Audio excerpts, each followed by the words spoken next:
My YouTube channel. तो आज मैं आ गई हूँ फिर से एक नए केक के डिज़ाइन के साथ। और आज वाला जो केक है हमारा चॉकलेट स्पॉन्ज का केक है। 1.5 kg का आज हमारा केक बनने वाला है। बहुत ही क्यूट सी थीम है और जो रेफरेंस पिक्चर मुझे क्लाइंट ने दी थी वो भी आज मैं आप सबको दिखाऊंगी। तो बाकी केक से रिलेटेड जितनी भी मेजरमेंट है वो सारी मैं आपको डिस्क्रिप्शन में दे दूँगी, आप वहाँ से चेकआउट कर लीजिएगा। बाकी केक जैसा है वैसा ही हम पूरी कोशिश करेंगे बनाने की। और आज बहुत दिनों के बाद मैंने आपको रेफरेंस पिक्चर दिखाई, क्योंकि बहुत जल्दी जल्दी केक होते हैं एंड फटाफट केक की पैकिंग होती है, सारी चीज़ें हो जाती है, जिसकी वजह से ना मैं बहुत सारी चीज़ें नहीं आप सबको दिखा पाती हूँ। यानी कि डेकोरेशन पार्ट दिखाती हूँ, लेकिन कौन सी मुझे क्लाइंट ने रेफरेंस पिक्चर दी है वो मैं कई बार नहीं दिखा पाती हूँ। तो बहुत टाइम के बाद आज मैं दिखा रही हूँ और कोशिश करूँगी कि रेगुलर दिखाऊँ। जो भी मैं अपनी केक के जो भी वीडियोज़ आप सबके साथ जब भी शेयर करूँ तो उसमें हमेशा अगर मुझे रेफरेंस पिक्चर मिलती है, जैसे कि मुझे मिलती है हमेशा की तरह, वो मैं आप सबको दिखाऊँ कि ये वाली पिक्चर थी और हमें केक डिज़ाइन इस तरीके से बनाना है। बाकी केक स्पॉन्जेस हमारे काफ़ी अच्छे से बेक्ड हो गए थे और अच्छे से ठंडे हो गए थे। उसके बाद ही हमने इसे डीमोल्ड किया है और सारे केक की जैसे हम कटिंग करते हैं ब्रेड नाइफ़ के साथ, वैसे ही हम केक की करेंगे कटिंग। और केक की साइज़ेस काफ़ी ज़्यादा अच्छी एकदम परफेक्ट हमारी कट हुई हैं, ना ज़्यादा मोटी है ना पतली, एकदम अच्छे से एकदम हमें जितनी चाहिए उसके हिसाब से हमने इसकी लेयर्स को कट करा है और काफ़ी अच्छे से करा है। और केक को एकदम हमने अच्छे से ठंडा होने दिया था, उसके बाद ही इसकी की थी हमने आइसिंग। और केक जो है आपको जिस तरीके से पता है मैं ठंडा करती हूँ, ऊपर में अच्छे से आप किचन टॉवल के साथ या क्लिंग रैप करके भी इसे आप स्टोर करके रख सकते हो। जैसे कि मैंने आपको पहले भी अपनी वीडियोस में ऑलरेडी बताया है और दिखाया भी है कि अगर आपको ओवरनाइट या 2 दिन तक भी केक स्पॉन्जेस को रखना है तो क्लिंग रैप करके ही रखिए। अगर समर्स है तो समर्स में आप फ्रिज में रखिए, नॉर्मल फ्रिज जहाँ पे हम सब्जी और पानी वगैरह रखते हैं ना, उस जगह पे। और बाकी अगर आप विंटर्स में रख रहे हो तो नॉर्मल रूम में भी रख सकते हो, कोई दिक्कत नहीं है। लेकिन समर्स में स्पेशली थोड़ी प्रिकॉशंस लेनी पड़ती है, इसलिए हमें इसे अच्छी ठंडी जगह पर रखना पड़ता है, जिसके लिए फ्रिज जो है बेटर रहता है। अगर आपका रूम एनी टाइम एसी के साथ चिल्ड रहता है, अगर एनी टाइम एसी वाला रूम है जिसमें आप ऑल टाइम एसी ऑन रखते हो, तो आप उसमें भी रख सकते हो, कोई दिक्कत नहीं है। बस जो मॉइस्चर उसका बना रहना चाहिए, उसके लिए जो है हमें गर्म जगह पे नहीं रखना है, ठंडी जगह पे रखना है, ताकि केक जो है हमारा ड्राई भी ना हो और जल्दी ख़राब भी ना हो। तो इसके लिए हमें समर्स में थोड़ी ज़्यादा प्रिकॉशंस लेनी पड़ती है। अब तो विंटर्स जा रहे हैं और समर्स का काफ़ी लंबा टाइम आता है, तो समर्स जो है काफ़ी लंबे टाइम तक रहते हैं, तो थोड़ी सी प्रॉब्लम हो जाती है हमें केक से रिलेटेड, जो आप सबके इश्यूज़ होते हैं। और विप्ड क्रीम से रिलेटेड जो भी मैंने आप सबके साथ शेयर की है टिप्स एंड ट्रिक्स, वो ज़रूर एक बार आप ट्राई कीजिएगा समर्स में, जो मैंने आप सबके साथ शेयर की है कि क्रीम को किस तरीके से विप्ड करना है और उस पर क्या प्रिकॉशंस लेनी है ताकि वो मेल्ट ना हो। तो बहुत सारी चीज़ें हैं जो आप सबके साथ मैंने शेयर की हैं और भी पहले वाली वीडियोस में भी की है। बाकी जो भी डाउट्स होते हैं कमेंट सेक्शन में ज़रूर पूछिएगा, जितनी कोशिश होगी कमेंट सेक्शन में मैं आप सबके भी रिप्लाई दूंगी और कुछ जो एक्सप्लेनेशंस रहेगी वो मैं आपको वीडियो के थ्रू एक्सप्लेन करूँगी। बाकी यहाँ पे अगर आपने देखा केक बोर्ड हमने जो यूज़ किया है, ये हमने 8 इंच का यूज़ किया। बाकी इसकी मेजरमेंट में भी आपको डिस्क्रिप्शन में दे दूँगी। लेयर बाय लेयर हम करते रहेंगे। और साथ में आज अगर आप लेयरिंग देख रहे हो तो वाइट क्रीम के साथ नहीं है, जो हमारे पास क्रीम थी उसमें मैंने चॉकलेट गनाश जो ही उसे मैंने यहाँ पे डाल दिया था। यानी कि जो चॉकलेट सॉस भी आप डाल सकते हो, गनाश भी आप लिक्विड वाली भी डाल सकते हो, उसे मैंने अच्छे से विप्ड कर लिया और इस तरीके से हमने बना लिया ये चॉकलेट गनाश वाली क्रीम। इसके साथ आज हम कर रहे हैं इसकी पाइपिंग। और ऐसा ज़रूरी नहीं है फ्रेंड्स, मुझे और भी बहुत सारे कमेंट्स आ रहे थे कि मैम चोको चिप्स के बिना कैसा लगता है। ऐसा कुछ नहीं है, सबका टेस्ट प्रेफरेंसेस अलग होते हैं। बहुत लोगों को जो है चोको चिप्स अच्छी लगती है या फिर बहुत लोग जो है डिमांड करते, और ऐसा कुछ नहीं है कि हमने अगर चॉकलेट स्पॉन्ज विथ सिर्फ वाइट क्रीम के साथ कवर किया तो वो अच्छा नहीं लगेगा, वो बहुत ही अच्छा लगता है, टेस्टफुल लगता है। ऐसा कुछ नहीं है कि हमें चोको चिप्स हर एक जो केक की हम जो भी आइसिंग करते हैं उसमें डालना कंपलसरी है, ऐसा कुछ नहीं है। तो जो टेस्टेज है ना वो सारे बहुत अलग अलग होते हैं। ज़रूरी नहीं कि चॉकलेट स्पॉन्जेस में हम चोको चिप्स डालें एंड वाइट वाले केक बेस पे हम वाइट वाले चोको चिप्स डालें, ऐसा कुछ भी नहीं है। आप बिना इसे डाले भी बहुत अच्छे से बना सकते हो और टेस्ट बहुत अमेजिंग आता है। बाकी सबके अपने अपने टेस्ट होते हैं, तो उसके हिसाब से हमें सारी चीज़ों को है ध्यान पे रख के ही बनाना पड़ता है। तो लेयर बाई लेयर जैसे हम लेयरिंग करते हैं वैसे हम यहाँ पे करते जाएंगे। शुगर सिर्फ मैं नहीं लगाती हूँ, जो भी मेरे रेगुलर व्यूअर्स हैं उन्हें पता है। अगर आप लगाना चाहते हो तो आप लगा सकते हो, पर मैं नहीं लगाती हूँ। बहुत ज़्यादा लगता है कि केक मेरा बहुत ज़्यादा ड्राई हो गया है विंटर्स में या फिर समर्स में, तो मुझे लगेगा तो मैं फिर थोड़ा बहुत अप्लाई करती हूँ शुगर सिर्फ, अदरवाइज़ नहीं करती हूँ। और मेरे क्लाइंट के साइड से मुझे कभी भी ऐसी कोई कंप्लेन नहीं आई है। और केक बहुत ही ज़्यादा सॉफ्ट रहता है, बहुत अच्छा लगता है, टेस्टफुल रहता है। तो यहाँ पे लेयर बाय लेयर जैसे पूरी लेयरिंग हमने कर ली। तो ये हमारे पास है लास्ट लेयर, जिसे हम लास्ट में इस तरीके से कर रहे हैं कवर। और अगर आप देख रहे हो तो क्रीम भी इतने अच्छे से व्हिप थी, सारी चीज़ें एकदम परफेक्ट थी। तो वुडन डावेल अगर आप चाहो तो भी लगाओ, अगर नहीं चाहो तो भी लगाओ, लेकिन मैं कहती हूँ कि अगर आप लगाते हो तो ज़्यादा बेटर है, क्योंकि इसकी स्टेबिलिटी अगर आप देख रहे हो केक स्पॉन्जेस की काफ़ी अच्छे से है। लेकिन मैं हमेशा लगाती हूँ तो यही सजेस्ट करती हूँ कि अगर आप लगाओगे तो ज़्यादा बेटर है, क्योंकि केक जो है आपका फिक्स रहता है। कहीं दूर पर भी अगर आप लेके जा रहे हो तो केक आपके ख़राब होने के चांसेस बिल्कुल नहीं रहते। और अगर आप घर पे केक कट कर रहे हो या फिर 5-10 मिनट का डिस्टेंस है केक को कहीं पर अगर देना है आपको या फिर किसको लेके जाना है, तो कोई दिक्कत नहीं, आप मत लगाओ। लेकिन अगर आप बहुत दूर लेके जा रहे हो तो ज़रूर लगाइए, केक के गिरने के चांसेस कुछ भी नहीं रहते। लेकिन केक को अच्छे से चिल्ड होने दीजिए। केक को हमेशा अच्छे से हमें ठंडा होने इसलिए देना है ताकि केक की जो क्रीम है ना वो केक की लेयर्स के साथ अच्छे से फिक्स हो जाए, ताकि केक जो है हमारा एकदम बैलेंस रहे। उसकी वजह से हम फ्रिज में इसे अच्छे से सेट होने के लिए 4-5 घंटे तक रखते हैं। मैक्स टू मैक्स आप 3 घंटे, 1.5-2 घंटे इस तरीके से आप रखो, केक आपका एकदम अच्छे से सेट हो जाएगा। तो यहाँ पे सारी लेयरिंग हमने कर ली और यहाँ पे हमने वाइट क्रीम ही ली है। मैंने 2 यहाँ पे लॉलीपॉप स्टिक लगा दिए थे जस्ट फॉर द मतलब कि केक फिक्स रहे हमारा उसके लिए। तो यहाँ पे अच्छे से हम क्रीम के साथ कर लेंगे आइसिंग। पहले हम वाइट क्रीम का ही यूज़ करेंगे, उसके बाद इस पर एक अच्छा सा हम ब्लू कलर का इफ़ेक्ट देंगे। बाकी क्लाइंट ने हमें कहा था, पिक्चर दी थी और कहा था कि मैं ऐसा बना दीजिएगा, कुछ अगर आपको चेंजेस करने होंगे तो आप कर सकते हो, लेकिन हमें इस तरीके का केक चाहिए। तो ऐसी कुछ भी उनकी नहीं थी और काफ़ी मेरे अच्छे नोन है ये जिनका ये केक था। केक की प्राइस मैंने क्या ली, कितनी ली, सारी चीज़ें मैं आपको आगे दिखाऊंगी। केक का जो डिज़ाइन उन्होंने रेफरेंस पिक्चर हमें दी वो भी मैं आपको दिखाऊंगी कि कौन सी ली। तो यहाँ पे अच्छे से पहले हम कर लेंगे आइसिंग। और केक की जो ये आइसिंग हमने की थी ना फ्रेंड्स, ये पूरी करने के बाद यानी कि सुबह ऐसे मैंने 10 साढ़े 10 बजे तक अच्छे से कर लिया था आइसिंग करके कंप्लीट।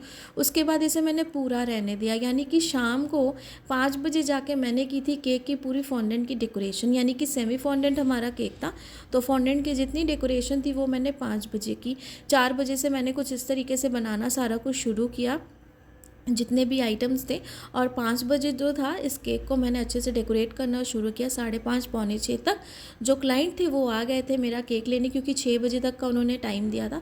उसके हिसाब से मैंने सारी चीज़ों को अरेंज करना था, तो सारी चीज़ें उसके हिसाब से ही मैंने अरेंज की। और 6 बजे तक कुछ इस तरीके से क्लाइंट आ गए थे और वो केक ले गए थे। तो जब मैंने केक की डेकोरेशन पूरी कंप्लीट कर ली थी, फिर मैंने केक को फ्रिज में नहीं रखा था। डेकोरेशन को करने के बाद 15-20 मिनट तक मैंने केक को ऐसे ही बाहर ही रहने दिया था। और उसके बाद जो था क्लाइंट आए और आके अपना केक ले गए। तो यहाँ पे हमने कर लिया अच्छे से पूरी वाइट क्रीम के साथ आइसिंग। और पैलेट नाइफ पे हमने डाल दिया था थोड़ा सा ब्लू कलर। जेल लिक्विड जो आपके पास अवेलेबल है आप वही कर सकते हो। यहाँ पे मैंने नेवी ब्लू यूज़ नहीं किया है, सिर्फ ब्लू यूज़ किया है। तो royal blue, navy blue and blue तीनों डिफरेंट कलर हैं। यहाँ पे हमेशा मैं ज़्यादातर कलर का कंट्रास्ट देखते हुए ब्लू कलर ज़्यादा यूज़ करती हूँ, ताकि उसका जो कलर है वो ज़्यादा अच्छा है। ब्लू कलर होते हैं ना वो बहुत ही ज़्यादा ऐसे ब्राइट कलर्स का इफेक्ट देते हैं, खास करके जब बच्चों के थीम के ऊपर केक होते हैं। तो आप हमेशा जो है ब्लू कलर का ही यूज़ कीजिए। और यहाँ अगर आप देख रहे हो, यहाँ पे जो मेरे पास स्क्रैपर था उसके साथ हमने साइड की एजेस जितनी भी क्लीन की। तो जो भी एक्स्ट्रा क्रीम है वो सारी फिर से हम पैलेट नाइफ के साथ इसे लगा देंगे ऊपर वाले सरफेस पे। और इस तरीके से क्या है ना, हमें ज़्यादा भी कलर को यूज़ करने की भी ज़रूरत नहीं। और जो भी एक्स्ट्रा क्रीम बचती है उसमें ये ऑलरेडी ब्लू कलर लगा हुआ है क्रीम वाला, तो इसे हम फिर से कर लेंगे रीयूज़। और इस तरीके से हम पूरे केक के जो कवर है उसे कर लेंगे अच्छे से। और स्क्रैपर के साथ फिर से इसकी साइड्स की एजेस को अच्छे से क्लीन कर लेंगे, टॉप वाली सरफेस को भी अच्छे से क्लीन कर लेंगे। तो इस तरीके से मैं अपना सारा काम करती हूँ। और जो भी कलर अब मैं यूज़ करती हूँ ना, अगर इस तरीके से मुझे इफेक्ट देना होता है वाइट और थोड़ा सा ब्लू कलर का, उसे मैं इस तरीके से देती हूँ। बाकी क्लाइंट ने मुझे कहा था थोड़ा ब्लू वाइट आप इस तरीके से रखिएगा, बस उन्होंने ये कहा था। और कहा था कि केक आप अपने हिसाब से जैसा भी डेकोरेट और कर दीजिएगा, लेकिन इस तरीके का हमें केक चाहिए। उन्होंने बस एक इमेजिनेशन पिक्चर मुझे दे दी थी कि हमें इस तरीके का चाहिए केक, क्योंकि उन्हें केक का डिज़ाइन काफ़ी अच्छा सा लगा था। और ये 4 मंथ के बेबी का था। केक कटिंग, यानी कि जो बेबी था वो 4 मंथ का हो गया था, तो उसके 4 मंथ के बर्थडे के लिए ये वाला केक था जो मैं बना रही हूँ। तो साइड की एजेस को अच्छे से कर लिया है हमने क्लीन। कुछ भी हमारा अगर कुछ भी लगेगा हमें कि अनइवन है केक पे, तो वो भी हम एक बार अच्छे से चेक कर लेंगे, और टॉप वाली सरफेस को भी अच्छे से हम कर लेंगे क्लीन। उसके बाद जो है इस पे आज हम फिर से बनाएंगे स्विल्स के डिज़ाइन। तो काफ़ी अच्छा लगता है ये स्विल्स के डिज़ाइन, और ज़रूरी नहीं कि हर एक केक में बनाएं हम और हर एक केक पे इसकी लुक अच्छी आएगी, लेकिन कुछ कुछ केक ऐसे होते हैं जिस पे ये लुक काफ़ी ज़्यादा अच्छी आती है। सारे केक्स में ऐसा ज़रूरी नहीं होता है कि हम सब पे ही ये डिज़ाइन बना दें। तो इस तरीके से पहले हम टॉप सरफेस को अच्छे से क्लीन करेंगे, और केक को जैसे मैंने जैसे आपको कहा कि फ्रिज में इसे मैंने बहुत देर तक रखा था, तो ये सुबह की शूट है जो मैं आपको सारी दिखा रही हूँ जब मैं इसकी आइसिंग करी थी। और यहाँ पे स्विल्स के डिज़ाइन हमारे अच्छे से बन गए। केक बोर्ड को अच्छे से साफ़ कर लेंगे। साफ़ करने के बाद जो है इसे मैं फ्रिज में रख दूँगी, और शाम को 5 बजे तक निकालूंगी इस केक को फ्रिज से, और फिर इसकी करेंगे हम डेकोरेशन। तो ये देखिए, ये वाली पिक्चर अगर मैं आपको जूम करके दिखाऊं, तो इस तरीके का क्लाइंट को केक चाहिए था, ये मुझे पिक्चर उन्होंने भेजी थी। तो ऐसी हम करेंगे डेकोरेशन। तो डेकोरेशन सारी मैंने फॉन्डेंट की बना के रख ली थी, ड्राई कर लिया था। और यहाँ पे ये जो ब्लू कलर के आप बॉल्स देख रहे हो ये फॉन्डेंट के हैं, और साथ में यहाँ पे मैंने फॉक्स बॉल्स ले लिए थे, ये गोल्डन वाले। तो ये भी जैसा पिक्चर में था वैसा ही है अगर आप देखोगे तो। बाकी जैसी डेकोरेशन थी पिक्चर में मैंने वैसी पूरी बनाने की कोशिश की है। बाकी डेकोरेशन बाय डेकोरेशन करते जाएंगे। ये हमने बना ली है लेडर, तो ये मैंने फॉन्डेंट के साथ बनाई, वाइट फॉन्डेंट के साथ, और इसके ऊपर जो है मैंने गोल्डन जो डस्ट आता है हमारा, लिक्विड वाला भी आता है, उसके साथ इसे मैंने अच्छे से पेंट कर दिया। तो इस तरीके से इसे हम अच्छे से फिक्स कर लेंगे। और ये सारी चीज़ों को मैंने अच्छे से ड्राई कर लिया था फ्रेंड्स। और अभी ठंड है, तो ठंड और समर्स में कभी भी दिक्कत नहीं होती है कि जो फॉन्डेंट हमारा काफ़ी अच्छे से ड्राई रहता है, ये दोनों वेदर में ही। समर्स में तो और ज़्यादा अच्छे से ड्राई रहता है, लेकिन विंटर्स में काफ़ी अच्छा रहता है, क्योंकि विंटर्स में ना बहुत एक्स्ट्रा ड्राई भी नहीं होता है, अच्छा रहता है। तो यहाँ पर जो है अच्छे से हम सारी चीज़ों की डेकोरेशन कर लेंगे। एंड टाइलॉस पाउडर जो है हमेशा 1 टेबल स्पून जितना ही आप यूज़ कीजिए, ज़्यादा नहीं, क्योंकि वो सिर्फ एक बाइंडिंग कॉम्बिनेशन होता है, बस उसे सिर्फ उसके साथ हमें बाइंड करना होता है। और सबसे अच्छे प्रोडक्ट्स जो है फॉन्डेंट के वो वीज़ॉन है, कन्फेक्ट के शुगर पेस्ट है, ये सारे बहुत ही अच्छे हैं। जो कैसबेला का प्रोडक्ट होता है ना, वो थोड़ा सा लूज़ टाइप का हो जाता है। एक नंदी ब्रांड भी काफ़ी ज़्यादा अच्छा है फॉन्डेंट का, तो नंदी ब्रांड, विज़ॉन एंड कॉन्फेक्ट के जो शुगर पेस्ट है, ये सारे ही बहुत अमेजिंग है। इनमें से आप कोई भी यूज़ कीजिए, और अगर ये सब में से आपको बहुत कॉस्टली लगता तो विज़ॉन के ही यूज़ कीजिए। विज़ॉन के काफ़ी रीज़नेबल प्राइजेज़ हैं, आपको 150 ग्राम 200 ग्राम का भी जो है फॉन्डेंट मिल जाता है, 500 ग्राम का भी फॉन्डेंट मिल जाता है, काफ़ी अच्छे रीज़नेबल रेट्स में। तो यहाँ पे देखिए 1 बाय 1 डेकोरेशन हम करते जाएंगे। ये काफ़ी अच्छा सा क्यूट सा लिटिल बॉय मैंने यहाँ पे लगा दिया है, अच्छे से बनाया था। सिंपल इसकी डेकोरेशन है, आगे भी मैंने आपको दिखाया कि किस तरीके से बनाना है।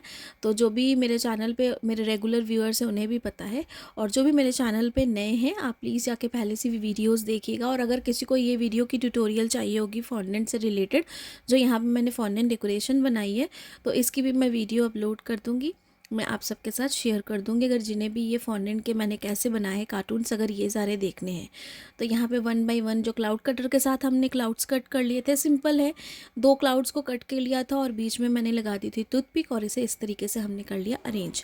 साथ में स्टार कटर्स जो सबसे छोटा वाला था उसके साथ ही मैंने स्टार्स कट किए, और ये सारे मार्केट में ईजिली जो है अवेलेबल होते हैं। 1 बाय 1 हम पूरी डेकोरेशन करते जाएंगे, कुछ हम गोल्डन स्प्रिंकल्स लगाएंगे। और यहाँ पे अगर आप देख रहे हो 2 स्टार्स जो थे मैंने गोल्डन कलर के लगाए, साथ में यहाँ पे जो छोटे वाले स्टार्स मैं लगा रही हूँ ना, ये वाइट ही लगा रही हूँ। तो वाइट इसलिए लगा रही हूँ, इसे भी हम करेंगे पेंट। तो आप ऐसे भी कर सकते हो कि पहले पूरे स्टार्स लगा लो, उसके बाद ब्रश की हेल्प से ना इसे थोड़ा थोड़ा सा पेंट कर दो। तो आपको क्या होता है ना, पेंट उतरता भी नहीं, अच्छे से रहता भी है अगर आप एवोपेरेक्स अगर उसमें यूज़ करते हो, डालते हो। लेकिन फिर भी अगर किसी के पास नहीं है तो आप एक काम कर सकते हो, इस तरीके से डायरेक्ट वाइट कलर के लगा दो स्टार, उसके ऊपर हल्का सा पेंट कर दो, जिस तरीके से अभी मैं आपको पेंट करके दिखाऊंगी। और फ्रंट पे ये बेबी बॉय का नाम था वंश। सो काफ़ी अच्छे तरीके से इसे मैंने थोड़ा सा अरेंज करके लिखा है, ऊपर नीचे जिगजैग टाइप का। तो मैं आपको पूरी क्लोजअप लुक जब दिखाऊंगी तो आपको समझ में आएगा। तो यहाँ पे पूरी डेकोरेशन हम जो है कंप्लीट करेंगे, जो स्टार्स है सारी चीज़ें, और काफ़ी नीट एंड क्लीन वर्क हमने बनाया है, पूरी कोशिश की है इस तरीके से ही आपको नीट एंड क्लीन वर्क बनाना है। और कल वाली वीडियो आप सबके साथ अच्छी होने वाली है काफ़ी ज़्यादा, क्योंकि कल जो है स्कार्च के साथ में आप सबको रेड वेलवेट का केक जो आपकी फरमाइश थी वो, साथ में उसकी क्रीम चीज़ की फ्रॉस्टिंग जो है वो दिखाने वाली हूँ, जिसकी वीडियो तो मैंने ऑलरेडी शूट कर ली है, जो मैं आप सबको आज बता दूँ, लेकिन उसके मैंने एडिट नहीं किया है, तो उसे मैं कल आप सबके साथ शेयर करूँगी। जिनकी भी ये रिक्वेस्ट थी, मैम अब हमें एकदम रेड वेलवेट जो केक है जिस तरीके से है और साथ में क्रीम चीज़ की फ्रॉस्टिंग वो आप ज़रूर दिखाएं, तो वो मैं कल आप सबको ज़रूर से ज़रूर दिखाऊंगी। बाकी सारी चीज़ें भी शेयर करूँगी कि जो रेड कलर आया है या फिर किस तरीके से मार्केट स्पॉन्ज में एंड घर वाले में क्या डिफरेंस रहता है, तो बहुत सारी चीज़ें हैं जो कल आप सबके साथ ज़रूर शेयर करूँगी मैं। और साथ में देखिए यहाँ पे मैंने पेंट ब्रश, जो नॉर्मल पेंट ब्रश होता है 0 साइज़ का, वो हमने यूज़ किया है और इस तरीके से स्टार्स के ऊपर बस हल्का सा हम पेंट कर रहे हैं। जब क्लोजअप लुक आप सबको दिखाऊंगी तो आपको ज़रूर समझ में आएगी कि किस तरीके से इसे मैंने पेंट किया और किस तरीके से इसकी लुक आई है। और इस तरीके बस इसे हमें इस तरीके से ही मैंने पूरा कर लिया था कंप्लीट। और उसके बाद इसे मैंने फ्रिज में नहीं रखा था, नॉर्मल रख दिया था, क्योंकि केक जो है हमारा इतना ज़्यादा चिल्ड हो गया था। सुबह 11-12 बजे से पहले का मैंने इसे केक को फ्रिज में रखा था। उसके बाद 5 बजे जो है इसे मैंने निकाला फ्रिज से और ये सारी डेकोरेशन की, तो मुझे उसके बाद ज़रूरत नहीं थी कि इस केक को मैं फ्रिज में रखूँ। अगर आपको रखनी है तो आप रख सकते हो, लेकिन अगर आप नहीं रखोगे तो भी कोई दिक्कत नहीं है। नॉर्मल जो खाली रूम है जिसमें कोई ज़्यादा आता जाता नहीं, गैदरिंग नहीं, आप उसे एकदम अच्छी जगह पे रख दो, या खिड़की के पास जहाँ पे खिड़की खुली है, जहाँ से अच्छी सी हवा पास होती है, वहाँ पर भी साइड पे इसे रख सकते हो, ताकि इसका जो मॉइस्चर है वो बना रहे और कोई दिक्कत नहीं होगी, क्योंकि हमने केक को अच्छे से चिल्ड किया है। उसके बाद इसे आप केक बॉक्स में डाल के अच्छे से पैक करके अपने क्लाइंट को दे दीजिए। तो ये सारी चीज़ें मैंने बस की थी, करने के बाद कोई फ्रिज में नहीं रखा, इसे नॉर्मल रूम में रख दिया था। तो ये हमारा ऑलमोस्ट कंप्लीट है और थोड़े से स्प्रिंकल्स जो है हम यहाँ पे डालेंगे, लेकिन उससे पहले यहाँ पे मेरे पास है 4 नंबर का ये टैग। पहले मैंने सोचा इसे मैं यहाँ पे फ्रंट पे लगा दूँ तो कैसा लगेगा, बस जस्ट मैं इसे सिर्फ एक ट्रायल करके दिखा रही थी आप सबको और ख़ुद भी देख रही थी कि कैसा लगता है। लेकिन मुझे इससे ज़्यादा अच्छा ना नहीं लगा, मुझे लगा कि मुझे इसे ऊपर लगाना चाहिए तो ज़्यादा अच्छा लगेगा। और मे भी कहीं क्लाइंट से अगर ये गिर गया, कुछ ख़राब हो गया, वैसे तो ये नहीं गिरेगा क्योंकि अच्छे से मैं बोर्ड पर फिक्स कर दूँगी, लेकिन मुझे अच्छा नहीं लगा, तो इसे जो है मैं कर दूँगी यहाँ पे ऊपर पे टॉप पे, ताकि इसकी लुक थोड़ी सी और अच्छी और हटके आ जाए।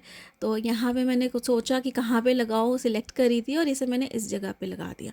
तो मैं आपको दिखाती हूँ कि कहाँ पे मैंने इसे किस तरीके से लगाई, ये देखें। तो ये काफ़ी अच्छा लग रहा था इस साइड पे, मतलब काफ़ी अच्छी सी डिफरेंट सी लुक आ गई थी इसकी, मैंने जब यहाँ पे लगाया। तो केक बोर्ड पे मैंने और कुछ ज़्यादा डेकोरेशन नहीं की, बस इस तरीके से ही सारी डेकोरेशन की और सारी चीज़ों का अच्छे से मैंने एक बार देख लिया कि सारी चीज़ें अच्छे से फिक्स हैं या नहीं, कुछ भी ख़राब ना हो, ताकि क्लाइंट को कुछ भी ख़राब ना लगे, केक हमारा ख़राब ना हो। बाकी यहाँ पे थोड़े से स्प्रिंकल्स जो है वो हम स्प्रेड कर देंगे, वो भी हम गोल्डन कलर के करेंगे, क्योंकि जो पिक्चर थी उसमें भी गोल्डन कलर के थे, तो वो ऐसे ही सेम यहाँ पर हम करेंगे। और इसे थोड़ा सा मैंने इस तरीके के लिए साइड पे रख दिया था और यहाँ पे थोड़े से स्प्रिंकल्स जो है वो भी हम लगा देंगे। तो गोल्डन स्प्रिंकल्स ये देखिए इस तरीके से मैंने लगा दिए थे और ये है इसकी ओवरऑल लुक जो मैं आपको अभी दिखा रही हूँ। तो आई होप कि आज वाला केक डिज़ाइन आप सबको पसंद आया होगा। और साथ में ये जो केक है इसका पूरा जो प्राइस है, सेल्फ डिलीवरी केक था, सेमी फॉन्डेड हमारा चॉकलेट स्पॉन्ज केक था, साथ में बाकी सारी जो भी डिटेल्स मैंने आप सबके साथ शेयर की हैं। तो इस केक का जो प्राइस था पूरी मैंने 1200 लिया है, 1.5 kg का ये हमारा केक था। बाकी आप अपनी जगह के हिसाब से ज़्यादा कम जैसा हो वैसा ले सकते हो। और अगर आज की वीडियो आप सबको पसंद आई होगी तो कमेंट करके ज़रूर बताइएगा।